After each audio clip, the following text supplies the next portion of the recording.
Every once in a long while, something comes along that smashes the preconceived notions of what a game can be, that revitalizes dead genres and creates new ones. It can even remind you what it felt like the first time you picked up the controller. Kidnapped is not that game. What Kidnapped is a game available for $4 on the Steam store, and that's way too much for what you're getting. Let me tell you a story. So, in the beginning of the game, you wake up and you've been kidnapped. His head banged as if a drum resided inside. Now, in a competent game, I'd like to think that we would get answers to the whole who, what, when, where, why, and how of this unfortunate series of events coming to pass, but we don't get those answers. Ever. And no, it wasn't the main antagonist of the game, because this is him. This 8-foot, shiny, pink, vaginal-faced weirdo. Am I really supposed to believe that this goober managed to scoop me up off of a Scottish high street? I don't think so. By the way, the only time all of this taking place in Scotland is mentioned is on the store page, so I hope you were paying attention when you were contemplating your purchase, because nothing else indicates this. I'm not trying to be unreasonable here. I'm not asking for tartans and claymores strewn about the place and a soundtrack consisting solely of Queen's Princes of the Universe played on the bagpipes. That's the theme song to Highlander, just in case you didn't know. But maybe getting your exposition-providing voiceover guy to actually provide some useful exposition, and maybe even have the right accent, would have been a good start. I was genuinely under the impression that this game took place in America based off of, well, everything. The fact that it's all taking place in the early 90s is not only left out of any sort of explanation for your surroundings, but also makes no sense given the old-time photos used in their stupid ending slideshow. It would have been nice to have some clues here and there, regardless of how irrelevant it might have been. I mean, if it's important enough for you to mention in your store page for your game, why wouldn't you drop some hints in the actual game? I mean, things like this and this don't really shout 1992 to me. To be fair though, some of the hints that they do drop are that it might be a good idea to exit the game and process your Steam refund from the moment you wake up. You move like a man who's been hamstrung and is moving inch by painful inch by willpower alone, and then another bit of text from the store page comes back to haunt you. Interactive environments. A large number of items can be interacted with. Now, technically speaking, this is an example of truth in advertising. There is definitely a lot of shit that you can interact with in these here environments, that's for sure. I just hope you like pointlessly spinning things around for a bit before dropping them in disgust. I mean, I know I do, but that's only because it makes me kind of nostalgic for the days when I was still small enough to be picked up by my parents. But let me tell you how I spent entirely too long dicking around with this obvious piece of medical equipment trying to raise my perilously low health before I realized it was just a piece of garbage, there for no other reason than to be able to put interactive environments. A large number of items can be interacted with as a selling point. Look at this, look at all of these things. This serves no purpose. They even managed to screw up a pointless bit of interaction that developers have put in just for the hell of it since at least the 90s. You can turn faucets on, you can flush toilets, but they couldn't even be bothered to have a bit of water run from the tap or the level in the bowl change. It's a minor thing, I know, but it's also just another example of how little effort went into this nonsense. And speaking of little effort, let's discuss the story. Now, I have a bad habit of letting my imagination run away with me, so when I saw a game titled Kidnapped, I had a vision of Taken in game form, where a ring of modern-day slavers decided to mess with the wrong Scotsman. Reading the description quickly disabused me of this notion, but still, I figured, hey, this could be fun. Start out as some weaponless weakling and end as a monster-slaying badass. I'm not saying that would be an amazing game, don't get me wrong, but it definitely would have been better than the awkward mashup of a cultist electrician simulator with first-person shooter and horror-themed walking simulator elements that we ended up with. What you actually do is wake up, go through the first of many consequence-free lockpicking minigames, and slowly, arduously climb stairs and end up in the kitchen. Now here, the best and worst bits of this game show themselves. The one cool thing about this is that the game changes its layout as time goes on. And you know what? I've never seen that before. It's genuinely pretty cool. What's a lot less cool is the fact that you climb stairs like a two-legged dog.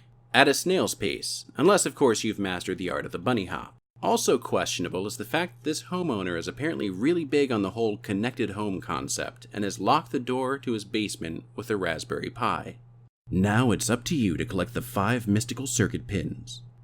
Yeah, it's one of those collect the items games that are so popular in a post-Slender world. So you walk around a bit and a ghost, I guess, drops things in your way every now and then, specifically this massive 4-liter bottle of Sundrop, and then mannequins pop up after you drown? Or don't drown. I'm not really sure what exactly is happening here, but what I think is supposed to be water starts filling up this clearly not watertight room, and then mannequins popped up for some reason. There's really little rhyme or reason to any of this game, but the mannequin thing is especially egregious to me. Not only is their appearance never actually explained, but mannequins can be absolutely terrifying in a horror game if they're used anything close to correctly. All you really have to do is make them move on their own when you're not looking, or maybe see their head tilt in your direction when they're in your periphery. Have them do anything but just sit there like lumps of shit.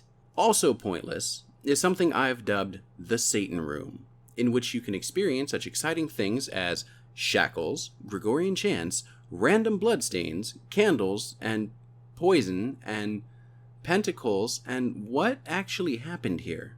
There is a random note in the game that mentions our antagonist doing some kind of thing that turned him into what he is now, but what did he actually do? Who was the victim? Who is this mysterious master he speaks of? What did you hope to accomplish by turning your face into a vagina?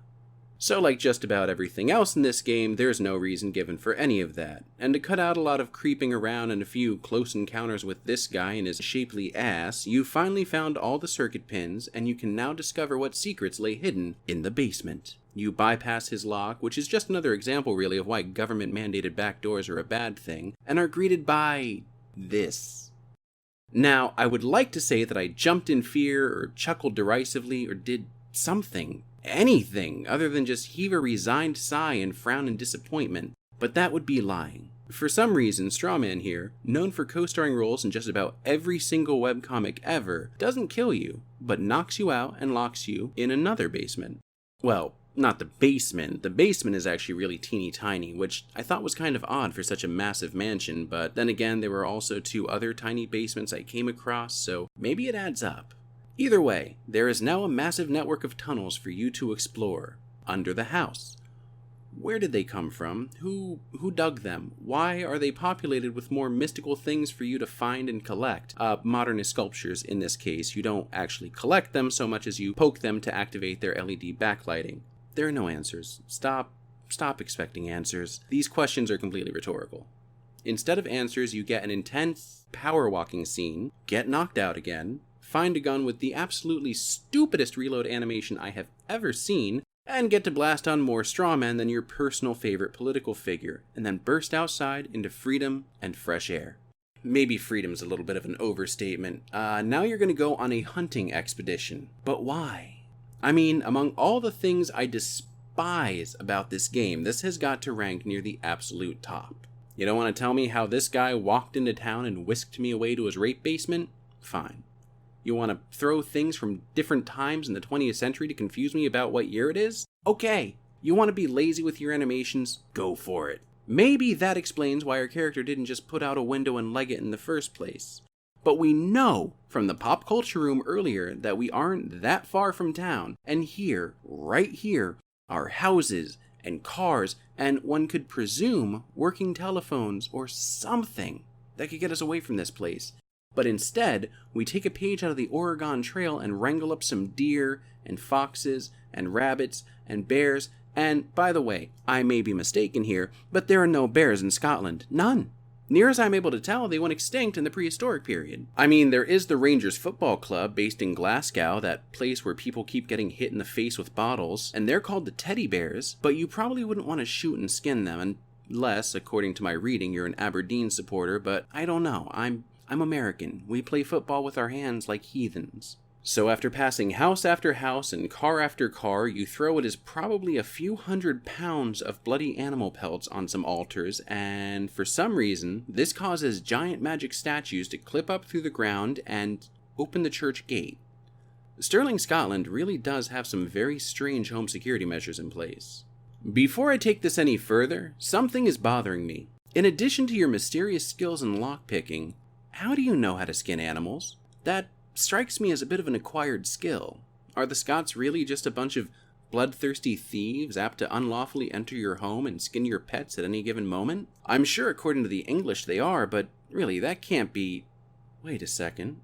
It all makes sense now. That's why they use magic statue bullshit and circuit pins instead of regular locks and keys. It's because everyone there already knows how to pick locks. England, I'm sorry I ever doubted you. I'm sorry you have to cower in fear of the Scottish menace so close to your own sovereign borders. God save the Queen and her corgis. Well, with that out of the way, let's go to church.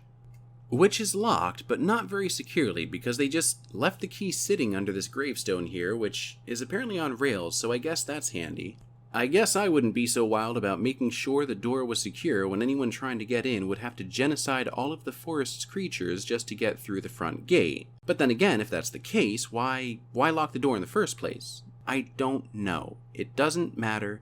This area is at least short, because all you do is walk to the back of the church, stop off to read a piece of paper if you're a completionist. Wait, it's not any story, don't worry. It's just a Bible verse, and then you hear scary noises, signaling you that it's time to go outside to this gate, which was locked, but now through the power of absolutely nothing, is open.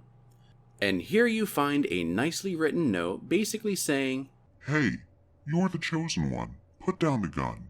You don't need that. Come on in and 1v1 me." How he manages to hold a pen while his hands look like this are a question that will continue to bother me. But we're playing Kidnapped, so I should probably stop asking questions. Anyway, we drop our weapons instead of hightailing it the hell out of there like we should have done an hour ago, because good chosen ones do as we're told, and we come to a series of rooms. Well, it's 3 rooms and a pair of long hallways and a closet. This is where most of your vaunted puzzle elements promised on the store page come into play. The puzzles are dumb, and I hate them. Moving on to the hallway of motion sickness. It dicks around with your field of view and made me a little bit nauseous. Not really the only thing about this game that made me sick, if you know what I mean. Now these are pentagrams, right? Pretty much the international sign for satanic goings-on and dark deeds afoot. Wrong. These are pentacles. Much like Christian crosses, they're inverted and perverted for evil rituals and all things bad.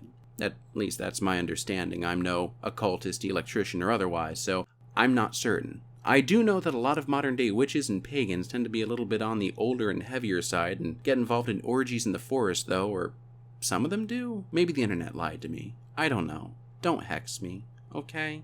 But finally, after all the pain, which is probably a little bit of a strong word, after all the monotony you've endured, it's time to come face to face with your captor, who has appeared from out of literal nowhere. But you have no weapons to defend yourself. It's a really good thing somebody left this assault rifle with 1 bullet in the closet here. Quickly, reload by slamming the handily preloaded magazine home, turn, and shoot. And then, just like everything else in this game, it doesn't matter. Darkness. You are dead. Roll credits, bad guys win, there is no closure to be found. And believe me, I tried a number of ways to kill this guy. I shot him in the chest, the crotch, the labia, no change, no effect. No, just roll a slideshow consisting of a bunch of old photos and that same American guy from the beginning talking about how you disappeared. Nobody ever heard from you again, and Camel Toe here is still lurking in the shadows. There's your fucking endgame screen. Let's play another game here, shall we? This one is called 5 W's and an H. Who was involved here? Well, there's our main character, Sebastian Lee. We don't actually know anything about him. Fuck that guy. Also of note, as far as I can tell, there was another Sebastian Lee who was a famous cellist that died in 1887. Probably not the same guy. There's also the gigantic monstrosity who is a monstrosity for reasons. We don't know who he is or where he came from, but We do know that he has mommy issues and loves to sacrifice things to Satan, I think. What happened?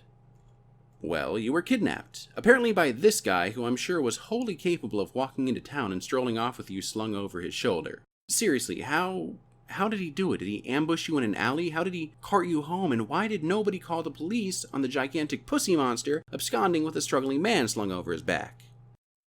When did it happen? Well, 1992. It says right there in the game description and absolutely nowhere else at all. Wait, no, it was the late 90s, possibly early 2000s, according to the Pop Culture Bedroom. Or maybe it's the 50s, judging by a lot of the adverts that you find lying around the house. No, wait, I've got it. It's the early 20th century. You can tell by the pictures used in the end cutscene. You know what? Forget it. There's no proper answer here. Where did this happen? Stirling, Scotland, obviously. Once again, it's in the game description, dummy. Except that they're bears and assault rifles, and I think the cars are left-hand drive, and the guy telling us our story is American.